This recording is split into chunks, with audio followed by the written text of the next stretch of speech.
જય સચ્ચિદાનંદ. હમણાં આપણે કવિરાજના પદ પર ઉપયોગ રાખીને એને વાગોડવાનો પ્રયોગ રાખ્યો છે. તો આપણે જોઈએ 1 મિનિટ. જય સચ્ચિદાનંદ.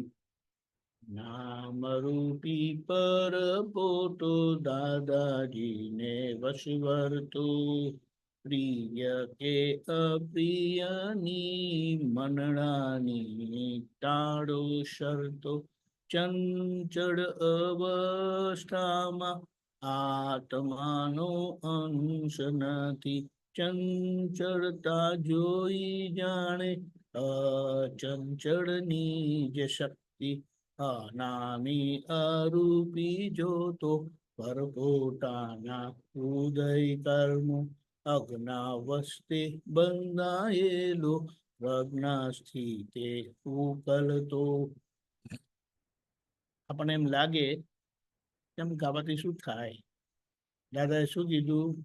આપણે જ્યારે બોલીએ છીએ ત્યારે આપણું ચિત્ત વાંચવામાં હોય, આપણે પોતાને સાંભળીએ છીએ, એટલે આપણે પોતે જ પોતાને શ્રવણ કરીએ છીએ, સાંભળીએ છીએ. હવે એ સૌથી ઊંચું અને છેલ્લું શ્રુત જ્ઞાન છે એમ કરીને કીધું છે. એક શ્રુત જ્ઞાન મૂળ સ્વરૂપે, વિજ્ઞાન સ્વરૂપે, વેદ વિજ્ઞાન સ્વરૂપે આપણને એ જ્ઞાન વિધિ અને સમર્પણ વિધિ દરમિયાન પ્રાપ્ત થયું. અને એ આખો કૃપાનું યોગ સિદ્ધ થતા આપણને એ અંદર છૂટું પડી ગયું. હવે આ આવી રીતે વાગોડતા શ્રવણ થશે, પછી આનું અંદર ચાલ્યા કરશે. એને કહેવાય મનન. અને મનન એટલે એના સંબંધી વિચાર છે કે દાદા શું કીધું, આમાં કવિરાજે શું કીધું? આ બધી ચંચળ અવસ્થા છે, એમાં આત્મા માટે મારો અંશ નથી.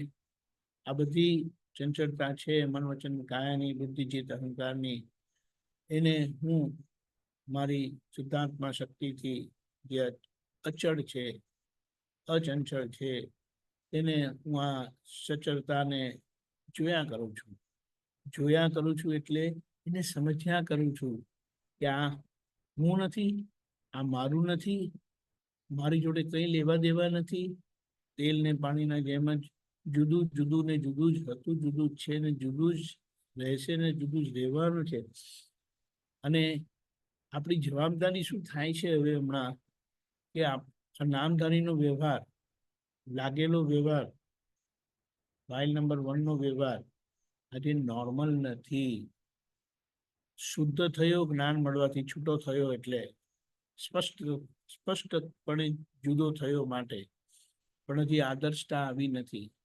એટલે હવે આદર્શતા લાવવા માટે આપણને દાદાએ 5 આજ્ઞા આપી છે. આ વ્યવહારને પાછો કુદરતમાં કુદરતીપણે મૂકી દેવાનો છે, કે જેથી કરીને એમાં કોઈ ભાગ રહે નહીં, શેષ ભાગ રહે નહીં. એટલે પછી કુદરતમાં કુદરતીપણે એ ભળી જાય પછી. પણ આજે એવું નથી. એટલે બધી પાર વગરની અસહજતા છે, અને મોટી હોય તો આડાઈ આપણને દાદાની આજ્ઞામાં રહેવા નહીં દે, કોઈનું સાંભળવા દે નહીં, કોઈનું એક્સેપ્ટ કરવા દે નહીં. હું જ ભગવાનને, હું જ સાચો, ને હું માનું તે સાચું, હું સમજું તે સાચું, હું કરું તે સાચું. અહીંયા પછી આપણને આ પદની જાગૃતિથી એ મનન થતા પછી શબ્દ વંચા છે, તેમ કહેવાય ચિંતવન થશે. અને ચિંતવન એટલે એ સંબંધી શું છે એની વિગત આપણને અસ્થિ, એટલે એને શું કહેવાય કે આપણે કેવી રીતે એક્ઝિસ્ટ થઈએ છીએ. આ રીતે આપણું હોવા પણ કેવી રીતે છે શુદ્ધાત્મા દ્રષ્ટિએ કરીને. અને આખરમાં એ નિધિધ્યાસન થતા એનો સાક્ષાત્કાર એટલે અનુભવ. અને અનુભવ શું છે? અસંગતાનો અનુભવ છે. અસંગતાનો અનુભવ બધાનો સરખો છે. આપણે વારી ઘડી કહીએ છીએ કે આ અસંગતા, એટલે જે દાદાએ કીધું છે નિશંકતા કૃપાથી થયેલા છે, પણ એ નિશંકતા કૃપાના ભાગની કામ કરે છે. એનું માપ શું? એમને એમ હાજર ના રહે. કોઈ પૂછે તો આપણને જાગૃતિમાં રે, હા હું શુદ્ધાત્મા છું. નહીં તો સંજોગો કે કર્મનો ધક્કો ના હોય ત્યારે ખબર પડે. તો એ કૃપાના ભાગની નિશંકતા છે. જ્યારે પુરુષાર્થના ભાગની નિશંકતા આપણી થઈ એનો મતલબ શું કે આપણને એ લક્ષ્ય કરીને હાજર રહેવા માંડી. હવે લક્ષ્ય કરીને હાજર રહેવા માંડે એટલે પછી અનુભવ તરફ આપણને લઈ જાય. એટલે નિશંકતાનું પરિણામ એક તો કૃપાના ભાગની નિશંકતા, પછી પુરુષાર્થના ભાગની નિશંકતા, અને પછી આગળ આવે છે નિર્ભયતા. આજે આપણે કહીએ આ પૂતગલ અને સંસારની અવસ્થા કોઈને કોઈ રીતે ભય પમાડે છે આપણને, કે આપણા થકી બીજાને ભય લાગે છે. એક જણાના ઘરે અમે પૂછેલું કે ભાઈને પૂછ્યું કે તમને બેનનો ભય લાગે? હવે બેન એમના કરતા 3 થી 5 વર્ષ નાના. તે કે હા લાગે. અને બેનને પૂછ્યું, ના મને તો કશું લાગતું નથી. મોટે ભાગે બધા જ બહેનોનો આ અનુભવ હોય છે અને બધા જ ભાઈઓનો પણ આ અનુભવ હોય છે. પણ એ નિર્ભયતા આખી ખુલ્લી થાય છે આ જ્ઞાન થકી અને એની સમજણ થકી જેના આગળમાં આપી છે. અને ફાઇનલી અસંગતા એનું અનુભવ સિદ્ધ પ્રમાણ છે.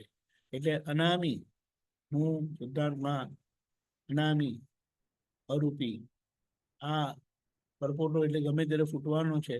આપણા માટે તો ફૂટી જ ગયેલો છે. એ પરપોટો આપણા માટે ફૂટી જ ગયેલો છે, કારણ કે આપણે જાણી લીધું છે એનું સ્વરૂપ, કે વિનાશી છે, હું અવિનાશી છું. પણ એની અવસ્થાને હું જોયા કરું છું. અને અજ્ઞા અવસ્થે એટલે અજ્ઞાનતાથી બંધાયેલો આ નામધારી હવે પ્રજ્ઞાની શક્તિથી આપણી અંતરાત્મા દશાની પુરુષાર્થથી વ્યવહાર દ્રષ્ટિનો મુખ્ય પુરુષાર્થ છે કે એને એનામાં આદર્શતા આવતી જાય છે આજ્ઞા ધર્મથી.